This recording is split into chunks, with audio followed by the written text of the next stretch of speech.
Welcome to another session of Midnight Chemistry Madness. It's almost midnight and I think I'm going mad, but we're going to talk about thermochemistry. You know, chemical reactions obey only two fundamental laws. The first is the law of conservation of mass or matter. We use this law as we were balancing our chemical equations. We have the same number of atoms on the reactant side as the product side, and the mass is conserved. But chemical reactions also obey the law of conservation of energy. The total amount of energy in the universe has to remain constant. It can neither be created nor destroyed. But energy occurs in many different forms, and on page 216 in your textbook you were reading about some of the different forms of energy. Well, if you're going to burn something like methane, what are you really interested in? The products are carbon dioxide and water. But do you care? No, what you're probably most interested in is the heat. Once the heat is produced, it's going to be transferred. It's going to be moved because heat always moves from regions of high concentration, what we term hot, to regions of low concentration, what we term cold, until you reach a point of thermal equilibrium. Now, when heat and matter is being transferred from one location to another, we have different terms for this. We define everything as being the universe. And the universe is split up into two main components, the system and the surroundings. The system is usually what we focus on, and the surroundings is everything else. There's going to be an exchange of matter and or energy between the system and the surroundings. If you have an open system, both mass and energy are allowed to move between the system and the surroundings. Where if you have a closed system, only energy can move back and forth between the system and the surroundings. If you have an isolated system, neither mass nor energy can move between the system and the surroundings. So think about this. In your calorimetry lab, what type of system were we using? What could move back and forth between what we were interested in, what was in the calorimeter, maybe it was hot water mixing with cold water, or cold water where we've added some hot metal. Think about what type of system we were using. Now, if we have an exothermic reaction, the heat is going to be transferred from the system to the surroundings. I think of it like this, that the chemist is always interested in the system. So if it's leaving the system, then the amount of energy is going to be negative for the system. So a negative enthalpy indicates an exothermic reaction. If, however, heat is moving into the system, then we're adding heat. The enthalpy is going to have a positive value. The sign for delta H is very important. Negative delta H, exothermic. Positive delta H, endothermic. Now, if we are looking at, we're going to move down here just a little bit. If we are looking at thermochemical equations, right here, there are certain things that you already know. Let's just recall them all. First, if you're looking at coefficients, those coefficients indicate the number of moles, the amount of substances on your reactants and products. Second, that if you reverse an equation, you're going to have the same number, but changing the sign to indicate the direction of the flow of heat.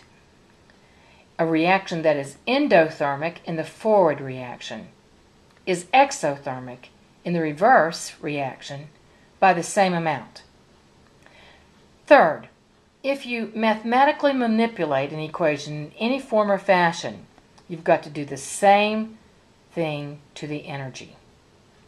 And fourth, keep up with phases. These are going to be very important because the amount of energy used to convert water solid to water liquid is very different from converting water liquid to water gas. So, let's take a quick look at different types of heats, enthalpies. And so we have different types of heat that you need to know definitions for some of these. Heats of formation is based on forming 1 mole of product from the elements. And for what we're doing now, we are stating the conditions, standard conditions being 1 atmosphere of pressure and 25 degrees Celsius. Heat of vaporization, when you were changing phases, moving from the liquid to the gas. Heat of solution, when we're mixing the solute and the solvent. These can be positive or negative values. We need to remember that the heat of formation of a free element is always 0. And so now we're going to work a problem with this information in mind. And to do this, we're going to use what's called a direct method. Already, you have learned the indirect method for calculating the heat of a reaction. And what we're going to do now is use a direct method for calculating the heat of a reaction.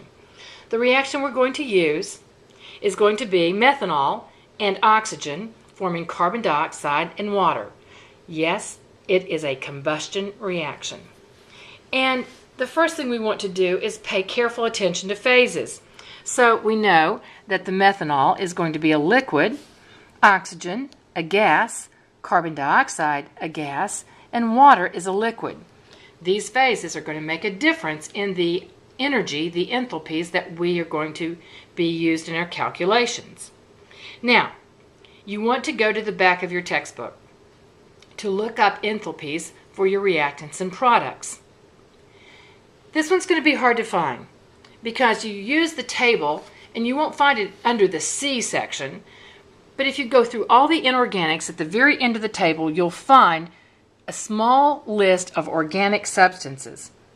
And round it off to the nearest whole number, the heat of formation of methanol is negative 277 kilojoules per mole. Now, I'm not even going to bother looking up oxygen because since it's a free element, it has 0 for its heat of formation. Carbon dioxide in the gas phase is negative 394 kilojoules per mole. And water in the liquid phase is negative 286 kilojoules per mole. Well, you can see the problem. We don't have a balanced chemical equation here.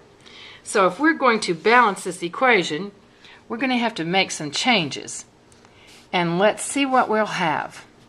Well, I have 1 carbon on each side right now. So next I would want to think about the hydrogens. And if I put the hydrogens, I have 4 hydrogens here and 2 hydrogens here. So very lightly I'm going to put a 2 here. And then I see a problem because I now have 4 oxygens on each side, but an odd number of oxygens on my left. I'm going to fix that by putting a 2 here. 2 carbons, 2 carbons. 6, 7, 8 hydrogens. I need 8 hydrogens. So this will not be a 2. This is going to become 4. 4 waters so that I can balance my hydrogens. And then in order to balance the number of oxygens, I look here and I have 4 oxygens here, 4 more here. Well, there's 2 oxygens here, so I'm going to need a total of 6 here. So there's my balanced chemical equation. Now, by convention, chemists have agreed on how they're going to solve for the heat of this reaction. The heat of this reaction, quite simply, is going to be the heat content of the products minus the heat content of the reactants. So, if I want to calculate the heat for this reaction, here's what I'm going to do. I'm going to take the heat content of my products.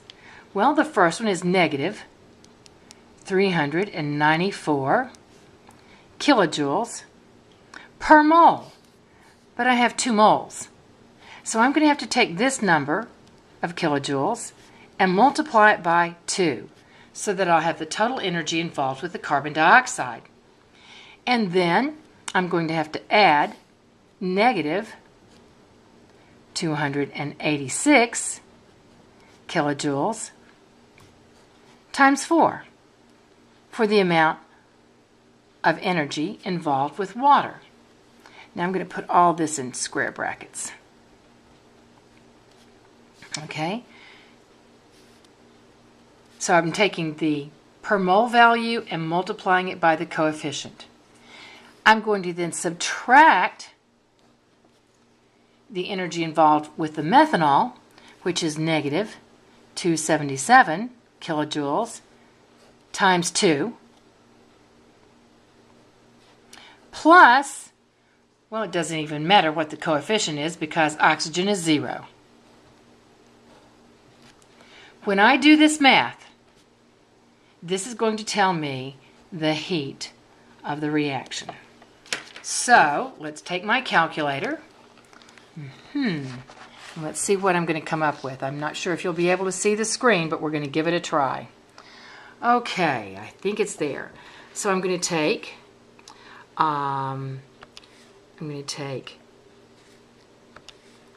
negative 394 times 2, and I'm going to add negative 286 times 4. Okay, I get this number, and then I'm going to subtract, put in parentheses, negative 277 times 2.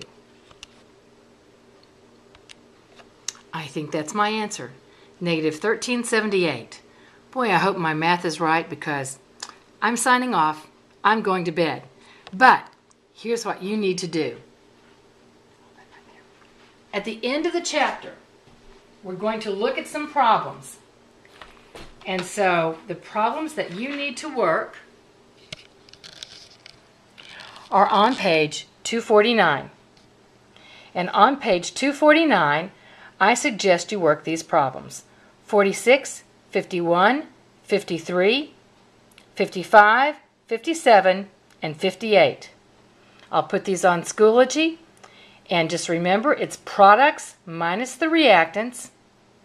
Be careful, you must have a balanced chemical equation, and you've got to make sure that you take into account the number of moles since enthalpy is given in units of kilojoules per mole.